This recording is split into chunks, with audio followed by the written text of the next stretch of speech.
ఇప్పటి వరకు మౌనంగా ఉండే సమయం అయిపోయింది. దేశ ప్రజల క్రైస్తవ్యం హక్కుల కోసం, క్రైస్తవుల కోసం ఆయన పోరాడి మనందరి కోసం, తెలుగు రాష్ట్రాల కోసం, ఇంకా దేశంలో ఉన్న ప్రతి యాంటీ కన్వర్షన్ లా బిల్ ని పాస్ చేసిన ఛత్తీస్గఢ్, జార్ఖండ్, హిమాచల్ ప్రదేశ్, ఉత్తరప్రదేశ్, గుజరాత్, ఒడిస్సా, అరుణాచల్ ప్రదేశ్ ఇలా ఉన్న 28 స్టేట్స్ లో 12 స్టేట్స్ బీజేపీ ఉన్న ప్రతి స్టేట్ లో కూడా యాంటీ కన్వర్షన్ లా అనేది తీసుకొచ్చారు. అన్నని చంపడానికి గల కారణాలు ఇదే ఉంటే ఇంకోటి కూడా ఉంది.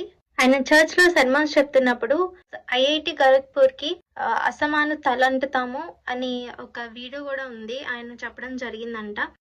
సో నాకు వచ్చిన ఇన్ఫర్మేషన్ బట్టి ఫేక్ రీసెర్చ్, ఇండియాకి సంబంధించిన ఫేక్ రీసెర్చ్ అంటే లైక్ ఆవు పేడలో మినరల్స్ ఉన్నాయి, ఆవు యూరిన్ లో తాగితే మంచిది, బలము, లేక ద్వారక ఉంది, వారధి ఉంది. సో ఇలాంటి కైండ్ ఆఫ్ ఒక ఫేక్ రీసెర్చ్ అన్ని చూపించినప్పుడు అమాయక ప్రజల్ని, అమాయక హిందువుల్ని నమ్మించినప్పుడు వీళ్ళు వెళ్ళి వాళ్ళతో పోరాడమో ఏదో చేస్తారంట. కంప్లీట్ ఇన్ఫర్మేషన్ అయితే బయటికి రాలేదు. అండ్ ఇదొక రీజన్ కూడా ఒకటి.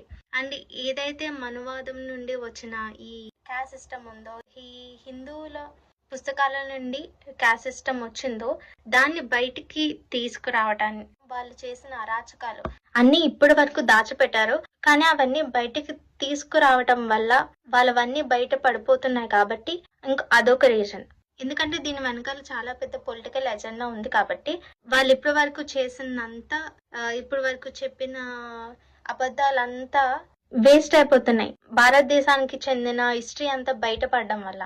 ఆయన పోరాడిందల్లా క్రైస్తవుడే ఈ ఇండియాకి మేలు చేశాడు, క్రైస్తవుడు వల్లే అన్ని వచ్చాయి, క్రైస్తవుడు వల్లే బట్టలు వేసుకోగలుగుతున్నాము, క్రైస్తవుడు వల్లే హక్కులు వచ్చాయి, క్రైస్తవుడు వల్లే విద్య, వైద్యం, మంచి గుర్తింపు, మంచి జీవితం ప్రతి ఒక్కరికి వచ్చింది, అడుగంటూ పోతున్న ఇండియాని పైకి తీసుకొచ్చింది క్రైస్తవులు అనే జ్ఞానాన్ని పంచడం వల్ల అందరికీ తెలిసిపోతుంది, వాళ్ళ గుట్టు రట్టయిపోతుంది అని చెప్పేసి అదొక రీజన్ కూడా. నాకు తెలియక అడుగుతాను, ఇది యాక్సిడెంట్ అని అన్నప్పుడు ఐప్యాడ్, మ్యాక్ బుక్ ఎందుకు సీజ్ చేయాలి, ఎందుకు పోలీసుల దగ్గర పెట్టుకోవాలి? ఇది క్రైస్తవ సమాజం అడుగుతున్న ప్రశ్న.